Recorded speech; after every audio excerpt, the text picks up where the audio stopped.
warahmatullahi wabarakatuh. Hai teman-teman semua, kenalin aku Renita Wulandari. Aku mahasiswa semester 5 di Universitas Muhammadiyah Palangkaraya di program studi pendidikan guru sekolah dasar. Jadi di video kali ini aku bakal ngebahas tentang materi yang berkaitan dengan landasan, filosofis, konstruktivisme, dan pendidikan nasional atau Pancasila.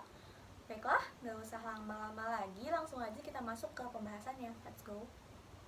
Yang pertama, kita akan membahas mengenai konstruktivisme. Apa sih yang dimaksud dengan konstruktivisme itu?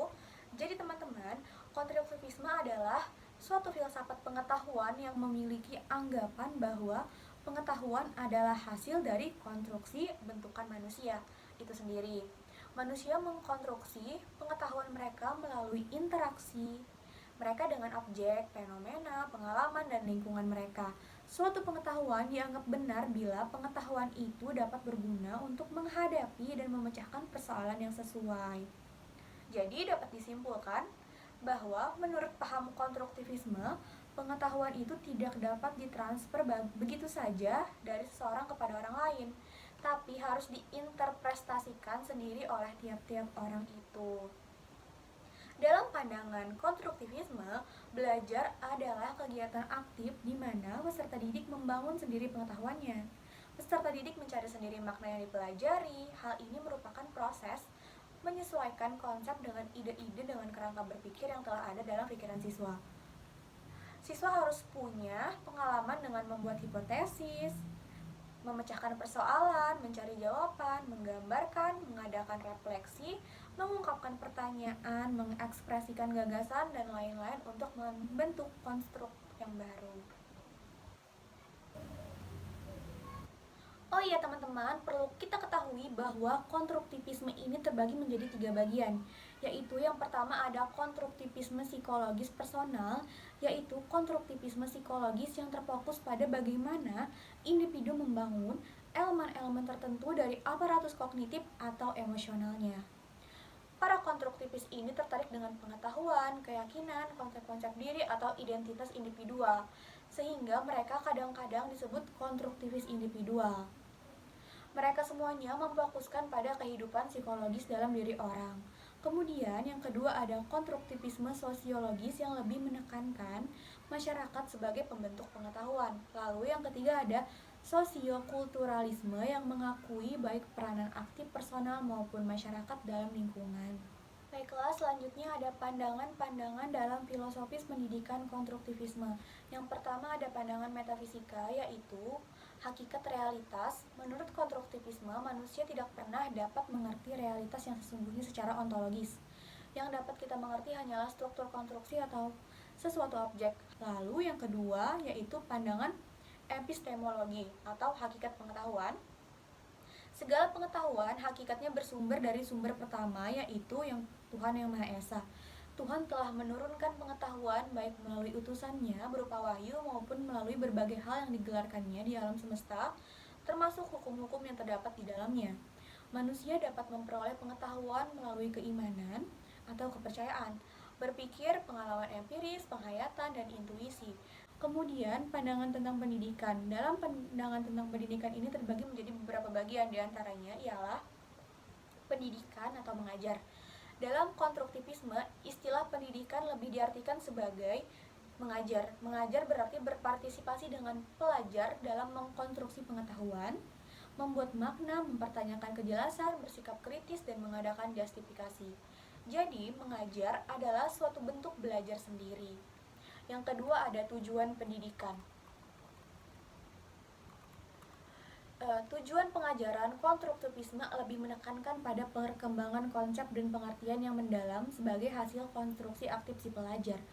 Menurut maturasionisme, jika seseorang mengikuti langkah-langkah perkembangan yang ada, dengan sendirinya akan menemukan pengetahuan yang lengkap. Sedangkan menurut konstruktivisme, jika orang tidak mengkonstruksi pengetahuannya sendiri secara aktif, meskipun ia berumur tua, pengetahuannya akan tetap tidak berkembang. Yang ketiga ada kurikulum. Menurut beberapa ahli, perencanaan kurikulum konstruktivis tidak dapat begitu saja mengambil kurikulum standar yang menekankan siswa pasif dan guru aktif sebagai cara mentransfer pengetahuan dari guru kepada murid. Kurikulum bukan sebagai tubuh pengetahuan atau kumpulan keterampilan skill, melainkan lebih sebagai program aktivitas di mana pengetahuan dan keterampilan dapat dikonstruksikan. Kurikulum bukan kumpulan bahan yang sudah ditentukan sebelumnya untuk mengajar, melainkan lebih sebagai suatu persoalan yang perlu dipecahkan oleh para siswa untuk lebih mengerti. Lalu, ada metode. Setiap pelajar mempunyai cara sendiri untuk mengerti. Karena itu mereka perlu menemukan cara belajar yang tepat untuk dirinya masing-masing. Dalam konteks ini, maka tidak ada satu metode mengajar yang tepat. Satu metode mengajar saja tidak akan banyak membantu para pelajar, sehingga pengajar sangat mungkin untuk mempertimbangkan dan menggunakan berbagai metode yang membantu pelajar belajar. Selain itu, mengingat pengetahuan dibentuk baik secara individual maupun visual, maka kelompok belajar dapat dikembangkan. Lalu yang terakhir ada peranan guru dan peserta didik dalam kegiatan mengajar. Guru hendaknya berperan sebagai mediator dan fasilitator yang membantu agar proses belajar peserta didik berjalan dengan baik. Implikasi filsafat konstruktivisme dalam pendidikan. Menurut Suparno, ada sejumlah implikasi yang relevan terhadap proses pembelajaran berdasarkan pemikiran konstruktivisme personal dan sosial. Implikasi itu antara lain sebagai berikut. Yang pertama, ada implikasinya dalam proses belajar adalah bahwa pendidik tidak dapat secara langsung memberikan informasi, melainkan proses belajar hanya akan terjadi bila peserta didik berhadapan langsung dengan realitas atau objek tertentu. Pengetahuan diperoleh oleh peserta didik atas dasar proses transfer struktur kognitif tersebut. Dengan demikian, tugas pendidik dalam proses pembelajaran adalah menyediakan objek pengetahuan secara konkret, mengajukan pertanyaan-pertanyaan sesuai dengan pengalaman peserta didik, atau memberikan pengalaman-pengalaman hidup konkret untuk dijadikan objek pemaknaan. Yang kedua, kaum konstruktivis ini berpendapat bahwa pengetahuan dibentuk dalam diri individu atas dasar struktur kognitif yang telah dimilikinya. Hal ini berimplikasi pada proses belajar yang menekankan aktivitas personal peserta didik. Agar proses belajar dapat berjalan lancar, maka pendidik dituntut untuk mengenali secara cermat tingkat perkembangan kognitif peserta didiknya masing-masing. Nah, selanjutnya kita akan membahas terkait dengan landasan filosofis pendidikan nasional atau Pancasila. Seperti yang kita ketahui, Pancasila adalah dasar negara Indonesia. Berdasarkan implikasinya, maka Pancasila juga adalah dasar pendidikan nasional.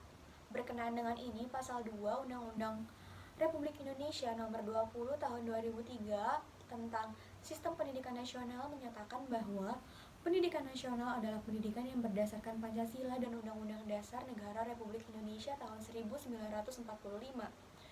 Pancasila sebagai konsep filsafat memiliki nilai-nilai luhur yang menjiwai kehidupan bangsa Indonesia, karena di dalamnya mengandung muatan-muatan filosofis yang dapat dikaji dan diyakini kebenarannya.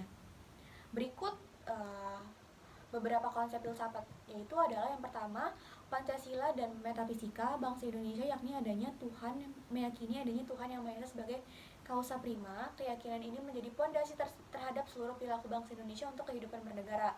Lalu ada Pancasila dan epistemologi. Salah satu pokok pikiran dalam pembukaan Undang-Undang Dasar 1945 adalah negara hendaknya mewujudkan keadilan sosial bagi seluruh rakyat. Pokok pikiran ini mengandung makna bahwa negara berupaya meningkatkan keadilan, kesejahteraan hidup rakyat melalui pembangunan di segala bidang. Semuanya harus didukung melalui pengembangan ilmu pengetahuan. Lalu yang terakhir ada Pancasila dan aksiologi. Ilmu dan teknologi merupakan fondasi sukses pembangunan, namun sukses tersebut memerlukan disiplin dari manusianya. Implikasi filsafat Pancasila bagi pendidikan. Tujuan hidup bangsa Indonesia adalah hidup kemanusiaan yang memiliki ciri-ciri nilai luhur Pancasila. Berikut ciri-ciri kemanusiaan yang terlihat dari Pancasila. Yang pertama adalah integral. Kemanusiaan yang diajarkan Pancasila adalah kemanusiaan yang mengakui manusia seutuhnya. Hakikat ini merupakan hakikat manusia sebagai subjek didik. Lalu yang kedua ada etis. Pancasila mengandung nilai-nilai moral yang menjadi pedoman tindakan dalam setiap bidang kehidupan. Jadi, pendidikan harus selasar dengan nilai-nilai Pancasila. Lalu yang terakhir ada religius. Pancasila mengakui Tuhan sebagai Maha Pencipta dan sumber eksistensi. Filsafat Pancasila mengimplikasikan bahwa kegiatan pendidikan harus menumbuhkan kembangkan nilai-nilai moral dari 5 sila Pancasila pada diri subjek didik melalui berbagai kegiatan. Baiklah, sekian video pembahasan kita kali ini. Apabila ada kesalahan dalam penyampaian materi, dalam penyebutan kata perkataan, saya maaf yang sebesar-besarnya. Wassalamualaikum warahmatullahi wabarakatuh.